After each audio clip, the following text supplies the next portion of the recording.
The message arrived on a Tuesday morning when Captain Lee Minho was drinking his third cup of coffee. The blue hologram flickered to life in the center of Earth's Space Command headquarters, casting strange shadows across the metal walls. Minho nearly dropped his mug when he saw the symbol floating in the air. It was the mark of the Galactic Council, something humanity had only heard about in whispered rumors from deep space traders. "Greetings, species of the third planet," the hologram spoke in perfect English, though the voice sounded like wind chimes mixed with grinding stone. "You are hereby invited to participate in the annual Galactic Combat Games. Your species designation, human. Your homeworld, Terra, also called Earth. Your technological level, primitive but curious." Minho set down his coffee and called for his team. Within minutes, Park Jiwoo and Kim Soman rushed into the room. Jiwoo was Earth's best combat specialist, a man who could fight with anything from advanced plasma rifles to broken bottles. Soman was their top engineer, someone who could build a computer from spare parts and make it work better than the original. "Did you see this message too?" Jiwoo asked, pointing at the hologram. "The whole base saw it," Soman replied, checking her tablet. "It's broadcasting on every frequency we monitor. This is real, Minho. The Galactic Council actually exists." The hologram continued speaking. "The games will take place in 3 Earth months. Transportation will be provided. Rules are simple. No manufactured weapons, no energy projectors, no technological enhancements, only natural abilities and materials found within each arena environment. Prize for victory, full membership in the Galactic Council. Prize for failure, continued isolation until your species proves worthy." Minho felt his heart racing. Humanity had been sending radio signals into space for over a century, hoping to make contact with alien life. Now that contact had come, but it was not what anyone expected. It was a challenge. "Natural abilities only?" Jiwoo muttered. "What does that even mean?" "It means we're in trouble," Somin said, reading more data from her tablet. "I'm picking up background information in the signal. There are details about the other species who participate in these games." She projected the data onto the wall screen. 3 alien races appeared in holographic detail, and each one made the humans look pathetic in comparison. The first race was called the Vorthak. They looked like walking crystals with sharp edges and glowing cores. According to the data, they could grow crystal spikes from their bodies and launch them like bullets. Their skin was harder than diamond, and they could regenerate lost limbs in minutes. "They're basically living weapons," Jiwoo observed. The second race was the Luminari. They appeared to be made of pure light, shifting and flowing like liquid energy. The data explained that they could create solid objects from light itself, forming weapons and tools instantly from nothing but their own energy. They could also move at the speed of light for short distances. "How do you fight something made of light?" Minho wondered aloud. The third race was the most intimidating of all. The Croton were enormous creatures that looked like walking mountains. Their skin was actual rock, and they stood 3 meters tall. They were strong enough to crush steel with their bare hands and could survive in the vacuum of space without protection. "This is impossible," Somin said, shaking her head. "Look at us compared to them. We're soft, slow, and weak. We don't have natural weapons or armor. We can't shoot crystals or manipulate light. We're just regular humans." But as Minho stared at the alien data, something began to form in his mind. A memory from his military training when his instructor had said something that stuck with him for years. The strongest weapon is not always the biggest one. Sometimes the strongest weapon is the one your enemy doesn't see coming. "Maybe that's exactly why we might have a chance," he said quietly. Jiwoo and Soman looked at him with confusion. "Think about it," Minho continued. "These species have incredible natural abilities. They've probably been winning these games for centuries using the same tactics. Crystal spikes, light weapons, brute strength. They know how to fight each other, because they all use obvious methods." "What are you getting at?" Jiwoo asked. "We don't have natural weapons, but we have something they might not expect. We adapt. We use tools. We think our way out of problems instead of just using raw power." Soman began to understand. You mean we fight differently than they do? Exactly. Look at human history. We didn't become the dominant species on Earth because we were the strongest or fastest. We did it because we could use rocks as hammers, sticks as spears, and our brains to solve problems. We turned everything around us into tools. The hologram flickered again, adding new information. Arena environments will include jungle, desert, asteroid fields, and volcanic regions. Contestants will have 30 minutes to prepare in each environment before combat begins. May the strongest species prove their worth. Jiwoo studied the environmental data. 30 minutes to prepare. That's interesting. Most species with natural weapons wouldn't need preparation time. This rule suggests that using the environment is not only allowed, it's expected. That's our advantage right there, Minho said with growing excitement. While they're relying on their built-in abilities, we'll be turning the arena itself into our weapon. Soman was already making calculations on her tablet. Jungle environments mean vines, branches, stones, clay soil. Desert means sand, different types of rock, maybe metal deposits. We could build tools, create traps, make simple machines. But will it be enough? Jiwoo wondered. We're talking about fighting creatures that can literally shoot weapons from their bodies. Minho thought about all the human soldiers he had known, all the impossible situations they had survived through cleverness and determination. Remember the old saying, "It's not the size of the dog in the fight, it's the size of the fight in the dog." 3 days later, Earth's response was transmitted back to the Galactic Council. Humanity accepts your invitation. We will send our representatives to the Galactic Games. As the message traveled through space toward distant stars, Minho, Jiwoo, and Soman began preparing for the greatest challenge humanity had ever faced. They studied every scrap of data about their alien opponents, practiced fighting with improvised weapons, and trained their minds to see tools and opportunities in everything around them. None of them knew if they could win, but they all understood one thing clearly: humanity would not go quietly into the galaxy. If they were going to lose, they would lose while showing the universe exactly what humans were capable of when cornered and desperate. The games would begin in 3 months, and Earth's underdogs were about to teach the galaxy a lesson about underestimating the power of human ingenuity. The transport ship that came for Earth's team was larger than any building humanity had ever constructed. When Choi Dae-ho first stepped aboard, he felt like an ant walking into a cathedral. The alien crew barely acknowledged the humans, treating them like curiosities rather than competitors. Dae-ho was Earth's first fighter, chosen because he had grown up poor in the mountains and knew how to survive with nothing. While other soldiers trained with advanced weapons, Dae-ho had learned to hunt with slings made from old shoelaces and to build shelters from whatever materials he could find. The journey to the arena took 3 weeks. During that time, Dae-ho observed everything. He watched how the Vorthak moved, studied their crystal shooting abilities, and noticed their weaknesses. The crystal beings were proud and aggressive, always showing off their natural weapons. They seemed to think the fight was already won. "Look at the soft skin," one Vorthak named Vextar said to his companions, speaking in the common galactic language that all species learned. "It has no claws, no armor, no weapons growing from its body. This will be over in seconds." Dae-ho pretended not to understand, but he spoke the galactic language perfectly. He had spent months learning it after Earth received the invitation. While Vextar bragged, Dae-ho was making mental notes about crystal formation patterns and regeneration speeds.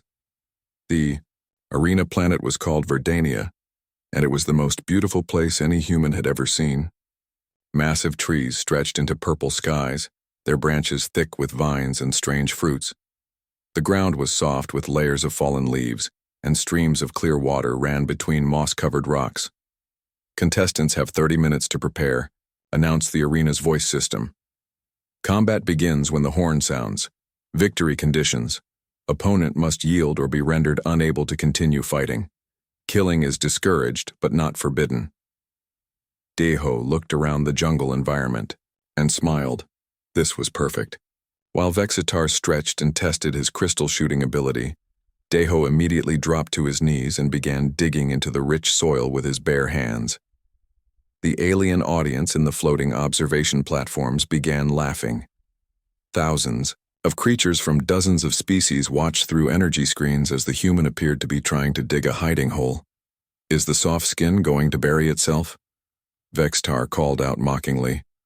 That might be wise. At least your death will be quick. But Deho was not digging randomly. He had identified clay-rich soil mixed with organic matter, perfect for his needs. His hands worked quickly, gathering the sticky clay and mixing it with tree sap that oozed from nearby bark. The combination created a substance that would harden quickly in air, but remain flexible when wet. Next, he stripped vines from the trees, testing their strength and flexibility. Most aliens would have tried to use vines as ropes or whips, but Deho had something different in mind. He selected the longest, strongest vine and began measuring it against his arm span, creating precise lengths. The horn sounded. Vextar immediately began his attack, launching crystal spikes from his arms, like a living machine gun. Each spike was sharp enough to pierce steel and moved faster than arrows. They struck the trees where Deho had been standing, embedding deep into the wood, but Deho was no longer there. He had rolled behind a large tree and was completing his preparations with desperate speed. His hands shaped the clay sap mixture into several perfectly round balls, each one exactly the right size and weight for his purposes. "Stop hiding, coward," Vextar shouted, advancing through the jungle. "Face me like a warrior." Deho stepped out from behind the tree and the crowd gasped. In his hands was something no one had expected to see in a high-tech galactic arena. A simple sling made from vines and leather strips torn from his own clothing. Vexitar laughed so hard that his crystal body rang like wind chimes. "A primitive throwing device against my crystal armor? You might as well throw pebbles at a starship." "That's exactly what I'm doing," Deho replied calmly. The first clay ball flew from his sling with perfect accuracy, striking Vextar in the center of his chest. The Vorthak barely felt it, but then something strange happened. The clay began to harden and expand, creating a small but noticeable crack in his crystal surface.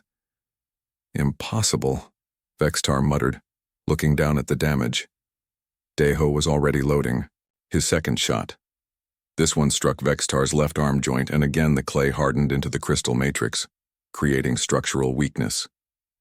The human had figured out something that no other species had discovered in centuries of fighting Vorthak. Their crystal armor was strong against direct impact, but vulnerable to substances that could get inside the crystal structure and expand. Vextar began firing crystal spikes frantically, but Deho was moving constantly, using the jungle terrain to his advantage. He rolled behind trees, swung on vines, and kept up a steady barrage of clay balls. Each shot was perfectly placed, targeting joints and weak points in the crystal armor. The alien audience fell silent as they watched something unprecedented. The mighty Vorthak warrior was being systematically dismantled by a creature using mud and plant fibers. "This is not possible," Vextar roared, but his voice cracked as stress fractures spread through his crystal body. "You are primitive. You have no weapons." "I have the best weapon of all," Deho replied, loading another clay ball. "I have a brain that sees solutions instead of just problems." The final shot struck Vextar in the head, and the accumulated damage finally caused a cascade failure in his crystal structure. The proud warrior collapsed, his body fragmenting into harmless pieces that would regenerate later, but only after the fight was officially over. The arena fell completely silent for 10 seconds. Then the crowd exploded into confused chatter. No one had ever seen a Vorthak defeated by such primitive methods. "Winner, Choi Daiho, of species human," announced the arena system. As Deho walked off the field, he passed close to the observation platform where other human team members were watching. Engineer Oh Haeon was frantically taking notes, her mind already working on improvements for the next fight. "Clay composition could be optimized," she whispered to Captain Minho. "Maybe add some metallic particles for better expansion rate." Minho nodded, but he was thinking about something else entirely. The other alien species in the tournament had just watched a human defeat a Vorthak using dirt and plant matter.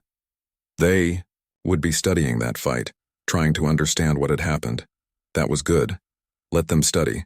Let them try to figure out human tactics. While they were analyzing this fight, the humans would already be 3 steps ahead, preparing new surprises for the next round. In the alien sections of the observation platforms, Conversations were taking place in dozens of languages. The universal theme was the same. Maybe these humans were not as harmless as they appeared. The second round arena was a nightmare of endless sand dunes under twin suns that burned the sky orange and red. The heat was so intense that most species needed protective gear, but the tournament rules prohibited any technological assistance. Park Ji-woo wiped sweat from his forehead and looked at his teammates Nam Yuna and Ko Sunwoo. Team combat this time, Yuna observed, studying the three massive Crodon warriors warming up on the opposite side of the arena. 3 against 3. The Crodon were even more intimidating in person than in the holographic briefings. Each one stood over 3 meters tall, with skin that looked like granite and muscles that could crush vehicles. Their leader, a giant named Roktar, was casually lifting boulders the size of cars and throwing them around like basketballs. "They expect to just walk over us," Sunwoo said quietly. He was the youngest of the human fighters, but he had grown up studying physics and engineering before joining the military. "Look how they move. Straight lines, direct approaches. They've never needed strategy because raw strength always worked." Ji-woo nodded, but his attention was focused on the sand beneath their feet. He knelt down and let the fine grains run through his fingers, testing the texture and weight. "This isn't ordinary sand. It's lighter than Earth sand, probably due to lower gravity. That means it will shift differently under weight." 30 minutes preparation time begins now, announced the arena system. While the Crodans spent their time testing their strength and practicing intimidation roars, the 3 humans immediately began what looked like the strangest preparation routine in tournament history. They started untying their bootlaces. "Are you sure this will work?" Yuna asked as she stripped the laces from her combat boots. "Physics doesn't lie," Sunwoo replied, using his laces to measure precise distances in the sand. "Mass times acceleration equals force, but force applied in the wrong direction just wastes energy." Ji-woo was creating something that had never been seen in the Galactic Games, a systematic trap system using nothing but shoelaces, torn clothing strips, and careful understanding of sand mechanics. The humans had spent weeks studying desert warfare, techniques from Earth's history, but they were adapting those lessons for an alien environment. "Remember," Ji-woo said as they worked, "we're not trying to hurt them. We just need to control where they go and how they move." The preparation looked chaotic to observers, but it followed a carefully planned design. Sunwoo used his knowledge of engineering to identify stress points in the dune formations. Yuna, who had trained as a tracker, found the optimal paths for movement across the shifting sand. Ji-woo tied everything together with trap systems that would be invisible until triggered. The horn sounded for combat to begin. Roktar and his 2 companions, Mortok and Grokvan, charged directly across the sand dunes in a straight line toward the humans. It was exactly what Ji-woo had expected. The Crodon had probably won hundreds of battles using the same tactic. Overwhelming force applied as quickly as possible. The first trap triggered when Mortok stepped on what looked like solid sand, but was actually a carefully prepared soft spot. His massive foot sank deep into loose sand that had been undermined during preparation time. As he struggled to pull free, a shoelace tripwire activated. The tripwire was almost invisible, made from thin strips of torn fabric braided together and positioned exactly at Crodon ankle height. When Mortok stumbled forward, the wire caught. His other foot and his own momentum sent him tumbling face first into a sand dune. "Impossible," Roktar roared, but he kept charging. The humans scattered in 3 different directions, and the Crodan leader had to choose which one to follow. He chose Sunwoo, which was exactly what the humans wanted. As Roktar charged up a sand dune, Sunwoo led him to a precise location where the sand had been carefully prepared. The young human dove aside at the last second, and Roktar's massive weight triggered a sand collapse that had been engineered during preparation time. The giant Crodan found himself waist-deep in sand that kept shifting every time he tried to climb out. His strength was useless because there was nothing solid to push against. Meanwhile, Grokvan was chasing Yuna across the dunes, confident that his longer legs would catch her quickly. But Yuna was not running randomly. She was following a path that had been marked during preparation, stepping on areas where the sand had been packed firm while leading her pursuer across loose, energy-draining terrain. When Grokvan began to tire from running through soft sand, Yuna suddenly stopped and turned to face him. In her hands was something that made the alien audience gasp with disbelief. A simple sling made from shoelaces and cloth, loaded with sand that had been wetted and shaped into a hard ball. The shot struck Grokvan directly in his rocky face, and while it did not hurt him, it did something more important. It filled his eye sockets with sand, temporarily blinding him. "I cannot see," Grokvan bellowed, swinging his massive arms blindly. That was when Jiwoo appeared behind him with the most sophisticated trap of all. Using his bootlaces as a makeshift garrote, he did not try to choke the giant alien. Instead, he used the laces to secure a cloth bag filled with sand over Grokvan's head, completely cutting off his vision. The confused Croton began stumbling around blindly, swinging his arms and trying to remove the bag. But every time he reached for his head, Jiwoo used another shoelace system to trip him or redirect his momentum. Within minutes, all three mighty Croton warriors were disabled. One buried to the waist in sand, one blinded and stumbling, and one still trying to dig himself out of a carefully prepared sand trap. "This is not combat," Roktar protested angrily. "This is trickery." "This is intelligence," Yuna replied calmly. "You have strength. We have strategy." The alien audience was stunned into silence. The mighty Croton, who had never lost a team battle in the history of the games, had been defeated by three humans using nothing but shoelaces and sand. Winners, Park Jiwoo, Nam Yuna, and Ko Sunwoo of Species Human, announced the arena system as the humans walked off the field. They could hear conversations starting in the observation platforms. The galactic audience was beginning to realize that these creatures from the small blue planet might be more dangerous than anyone had imagined.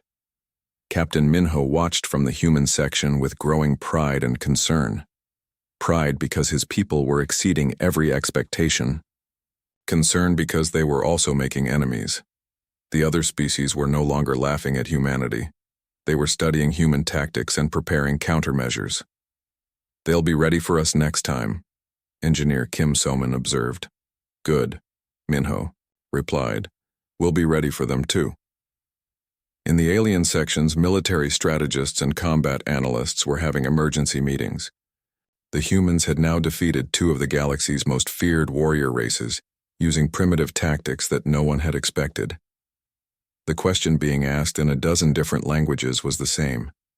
What would these clever humans do next?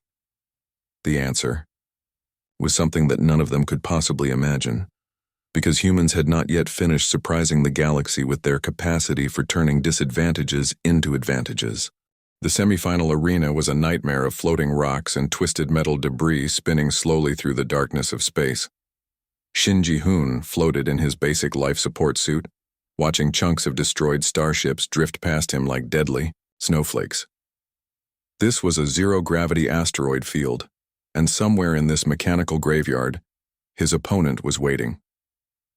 Lumara the Luminari appeared like a living constellation, her body made of flowing light that shifted between silver and gold. She could create solid objects from pure energy, materializing weapons and tools from nothing but her own luminous form. In zero gravity, where weight and mass meant nothing, her abilities should have made her unbeatable. "Prepare yourself, soft creature," Lumara said, her voice carrying through the communication system. "In this environment, I am limitless. I can create anything I need instantly." Ji-hoon did not respond immediately. He was too busy studying the debris field around them, noting the types of metal, the angles of reflection, and the way light behaved when it struck different surfaces. His trainer, former astronaut Young Mirai, had spent months preparing him for three-dimensional combat. But more importantly, she had taught him to think like a physicist. 30 minutes preparation time begins now. While Lumara began creating practice weapons from her light energy, testing swords and spears that glowed with deadly beauty, Ji-hoon started collecting what others would have considered junk: pieces of broken hull plating, fragments of mirror-like metal, chunks of crystalline material that had once been alien technology. "What are you doing with that garbage?" Lumara asked, genuinely curious. She had never seen a contestant spend preparation time gathering debris. Making tools, Jihoon replied simply, using small pieces of wire to connect reflective surfaces at precise angles. Same as you, just using different materials. The luminary laughed, a sound like wind chimes in starlight. I create perfection. From pure energy. You play with broken metal. We are not the same. But Jihoon was not just collecting random pieces. He was building something that had never existed in the galactic games. A three-dimensional mirror system designed to work in zero gravity. Each reflective surface was positioned to redirect light at specific angles, creating a complex web of potential redirections. The horn sounded for combat to begin. Lumara immediately created a spear of solid light and hurled it toward Jihoon with devastating accuracy. The weapon would have pierced through his chest like a laser beam, but it never reached him. Instead, it struck one of his carefully positioned mirrors and bounced off at an angle, heading harmlessly into deep space. Lucky deflection, Lumara said, creating 2 more light weapons. Let us see you block multiple attacks. She launched both weapons simultaneously from different angles, a tactic that should have made defense impossible. But Jihoon had anticipated this. His mirror system was designed not just to block single attacks, but to create cascading reflections that would multiply and redirect any light-based assault. The 2 light spears struck different mirrors and began, bouncing between reflective surfaces, creating a dazzling light show as they ricocheted through the 3-dimensional space. Instead of hitting Jihoon, they ended up flying back toward Lumara herself.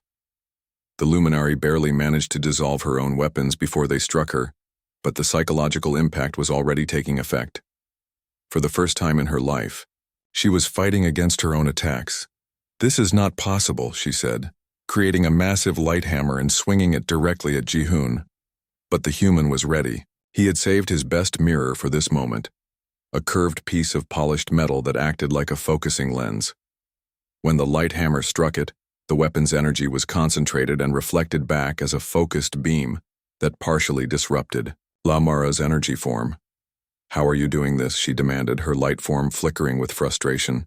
Physics, Jihoon replied, adjusting another mirror.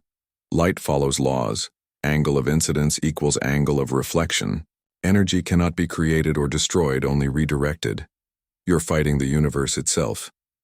Lumara began creating weapons frantically, launching attack after attack at the human. But every assault was turned against her by the mirror system. Light swords became light swords flying back at their creator.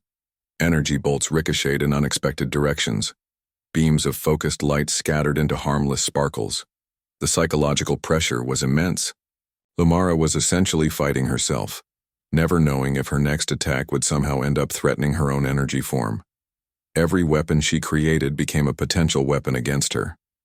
Stop this trickery, she screamed, abandoning weapon creation and trying to attack the mirrors directly.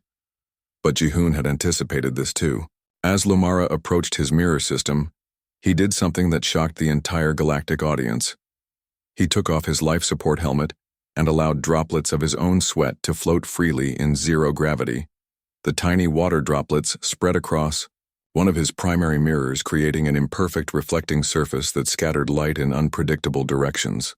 When Lumara tried to destroy the mirror with a focused energy beam, the imperfect reflection scattered her attack into thousands of harmless light fragments. Impossible, she whispered, her energy form beginning to destabilize from exhaustion and psychological stress. Not impossible, Jihoon said calmly, floating among his mirrors like a conductor directing an orchestra. Just unexpected. You've been fighting the same way for so long that you forgot there might be other approaches. The decisive moment came when Lumara, in desperation, gathered all her remaining energy into one massive attack, a light construct so bright and powerful that it could have melted through starship armor. She aimed it directly at Jihoon, putting everything she had into one unstoppable assault. Jihoon waited until the last possible second, then activated his most complex mirror arrangement.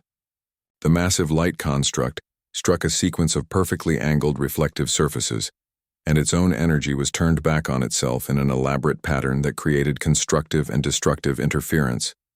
The result was that Lumara's ultimate, Attack canceled itself out, leaving her drained of energy and unable to maintain her solid form. Winner, Shin Ji-hoon of Species Human, announced the arena system. As Lumara faded into barely visible wisps of light, she managed to speak one last time. How did you know this would work? I didn't, Ji-hoon admitted, putting his helmet back on. But humans have a saying, if you're not sure what will happen, try it anyway and learn from the results. The galactic audience sat in stunned silence. A human had just defeated a luminary using mirrors, sweat, and basic physics. It was the kind of victory that would be talked about for generations. In the observation platforms, military analysts from dozens of species were frantically updating their assessments of human capabilities. These creatures from the small blue planet were not just lucky or clever, they were genuinely dangerous in ways that no one had imagined. Captain Minho watched the victory with mixed emotions. They were now in the championship round, facing the ultimate challenge. But they had also revealed too much about human tactics. Their next opponent would be ready for anything, or so they thought. The championship arena was built inside an active volcano on the planet Infernus, where rivers of lava created a hellscape of heat and danger. Yoon Taijin stood on a platform of hardened rock, sweat already pouring down his face from the intense temperature. Across from him, separated by a lake of molten stone, stood the most feared warrior in galactic history. Korthmak the Undefeated was a hybrid creature, combining the deadliest traits of all three major alien species. His body had the crystal armor of the Vorthak, the energy manipulation abilities of the Luminari, and the massive strength of the Krodan. In 300 years of galactic games, no one had ever defeated him. So, Korthmak spoke in a voice, like grinding mountains, the soft skins have finally sent their champion to face me. I admit your species has been entertaining, but entertainment ends now. Taijin studied his opponent carefully. The hybrid warrior was everything that made each alien species dangerous, combined into one nearly invincible form. Crystal spikes grew from his arms like built-in weapons. Light energy flowed around his hands like tame lightning. His massive frame could probably crush a tank. You have studied my previous fights, Taijin said calmly. You know our tactics. You are prepared for everything we have shown so far. Exactly, Korthmak replied with confidence. I know about your clay balls, your mirror tricks, your rope traps. I am ready for all of it. What new primitive technique will you try against me? The oldest one, Taijin answered. Survival. The arena was a 3-stage challenge designed to test every aspect of warrior ability. Stage 1 was pure combat in the volcanic environment. Stage 2 would move to an underwater chamber. Stage 3 would take place in a neutral arena with no environmental advantages. Stage 1 begins now, announced the system. 30 minutes preparation time. Korthmak began testing his abilities, shooting crystal spikes into the lava to watch them melt and reform, creating light constructs that glowed even brighter than the molten rock, lifting massive boulders to demonstrate his strength.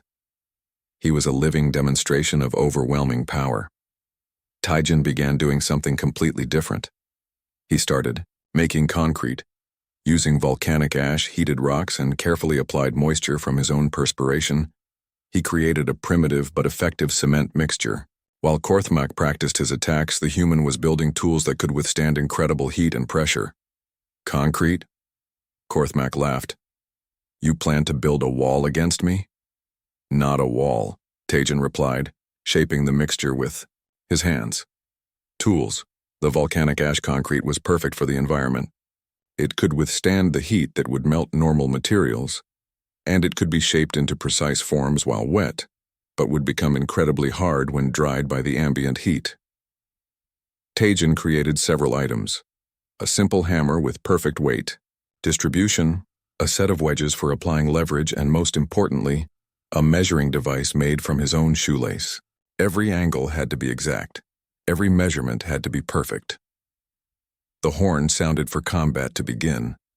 Korthmak launched his first attack, a barrage of crystal spikes backed by beams of energy and thrown with tremendous physical force. It was an assault that could have destroyed a small building. But Taejin was not where the attack landed. He had used his understanding of physics and leverage to position himself in exactly the right place to survive.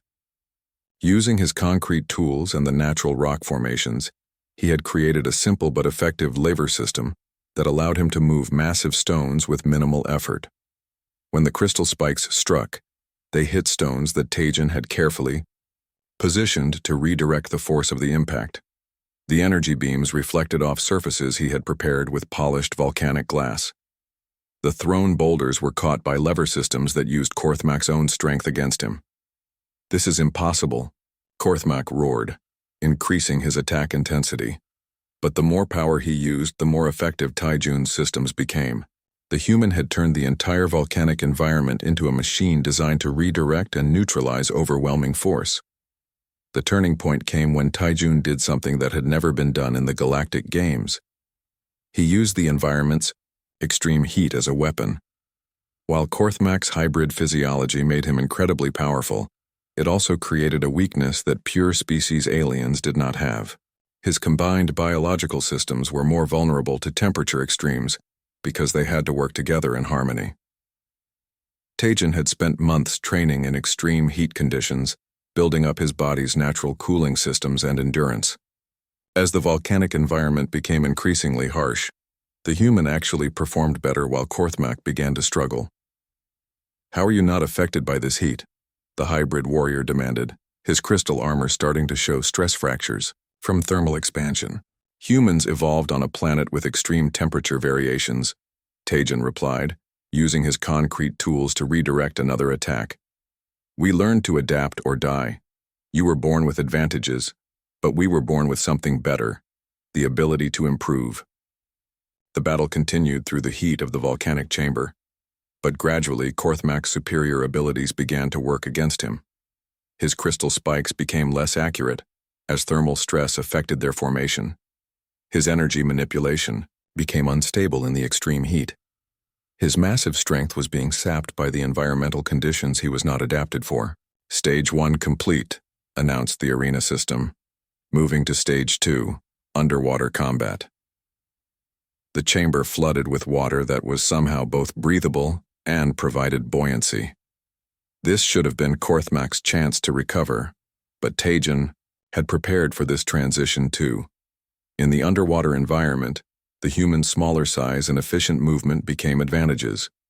While Korthmak struggled with the resistance of moving his massive hybrid form through water, Taejin moved, like he had been born in the ocean. "This changes nothing," Korthmak declared, but his voice showed strain. "It changes everything," Taejin replied.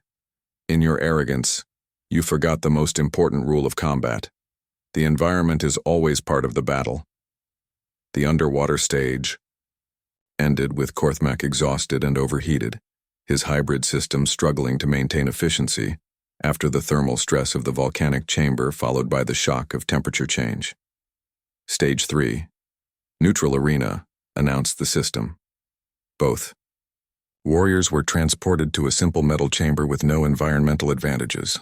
This was meant to be the ultimate test of natural ability against natural ability.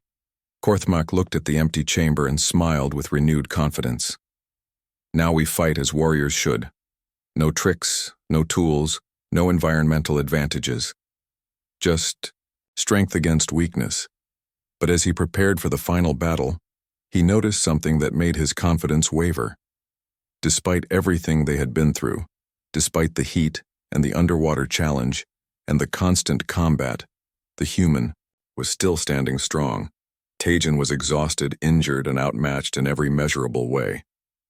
But he was still fighting, still thinking, still looking for advantages in a chamber that seemed to offer none.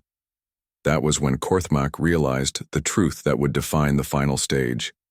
He was not just fighting a human warrior. He was fighting the entire concept of human determination, and that was an enemy he had never faced before. The final arena was a perfect metal cube with smooth walls and no features whatsoever. There were no tools, no environmental advantages, no materials to work with. Both contestants stood naked except for basic breathing apparatus, stripped of everything except their natural abilities. Korthmak looked across the empty space at Yoon Taejin and felt confident for the first time since the fight began. This was what he had been waiting for. A pure test of natural ability versus natural ability. "Now you have nothing," the hybrid warrior said, his crystal armor gleaming under the artificial lights. "No clay, no mirrors, no ropes. Just soft flesh against perfected evolution." Taejin looked around the chamber and nodded calmly. "You're right. I have nothing except what I was born with."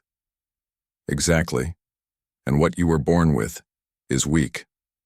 We'll see." The horn sounded for the final battle to begin. Korthmak immediately unleashed his full power. Crystal spikes erupted from his arms like machine gun bullets. Energy beams crackled from his hands with the power of lightning. His massive hybrid form charged forward with enough force to demolish a building. But Taejin was not there when the attacks arrived. The human had done something that seemed impossible in an empty chamber. He had found an advantage. Using nothing but his own body weight and understanding of physics, he had turned himself into a precision instrument. His hair, which seemed useless compared to crystal armor, became cordage when twisted properly. His saliva, mixed with microscopic dust particles that existed even in the cleanest chamber, became an adhesive. His own skeleton became a lever system more sophisticated than any machine. Most importantly, his brain had turned the chamber's geometry into a weapon. "You cannot hide in an empty room," Korthmak roared, firing crystal spikes in all directions. "I'm not hiding," Taejin replied, using the chamber's corner angles to redirect his own momentum in ways that seemed to defy gravity. "I'm using what's available." Every surface in the chamber became part of Taejun's movement system. He ricocheted off walls, used corners to change direction, and turned his own body into a projectile with perfect trajectory control. While Korthmak relied on raw power, the human relied on precision and physics. The turning point came when Taejun did something that no alien had ever imagined possible. He used his own body as both tool and weapon simultaneously, creating a fulcrum system that turned Korthmak's massive strength into a disadvantage. By positioning himself at exactly the right angle and using the chamber's floor as a lever point, Taejin managed to redirect the hybrid warrior's charge into the wall with tremendous force. It was a move that required perfect timing, absolute precision, and complete understanding of momentum and leverage.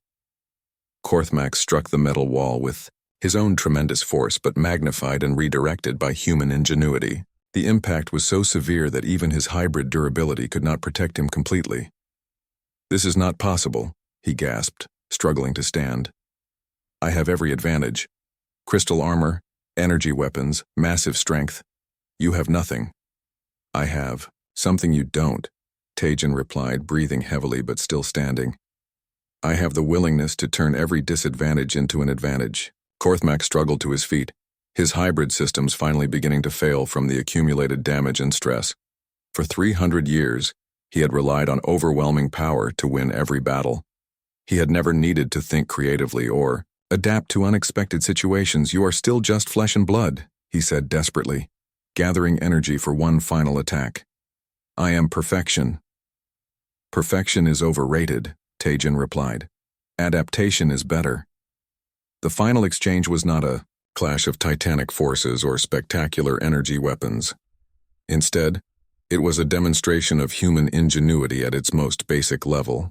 As Korthmak launched his ultimate attack, Taejin used his own sweat-slicked skin to slip past the energy beams, his flexible human joints to move in ways the rigid hybrid could not follow, and his understanding of physics to redirect the warrior's own momentum one final time. When the dust settled, Korthmak the undefeated lay unconscious on the chamber floor, brought down not by superior strength or advanced technology, but by a human who had turned his own body into the ultimate adaptive tool. Winner. Yoon Taejun of Species Human announced the arena system. The silence that followed was absolute. 50,000 alien spectators from across the galaxy sat in stunned disbelief.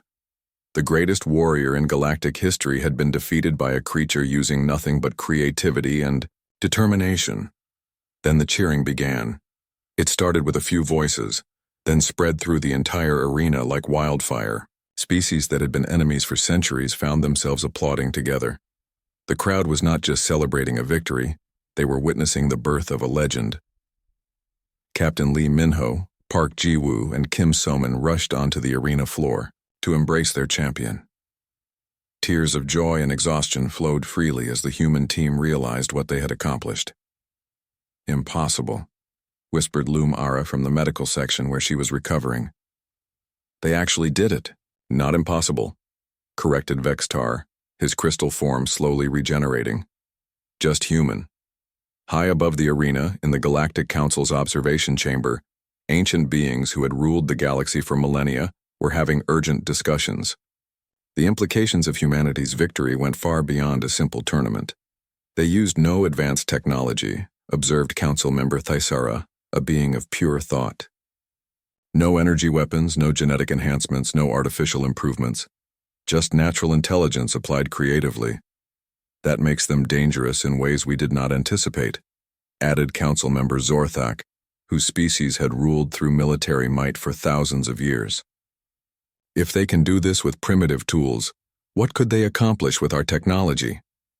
Perhaps, suggested Council member Eleth Wynn, the youngest member at only 800 years old. The question is not what they could do with our technology, but what we could learn from their approach. The formal ceremony took place in the Grand Assembly Hall, where representatives from every known species gathered to witness humanity's official welcome into galactic civilization. Captain Min-ho stood before the assembled crowd, still hardly believing this moment was real.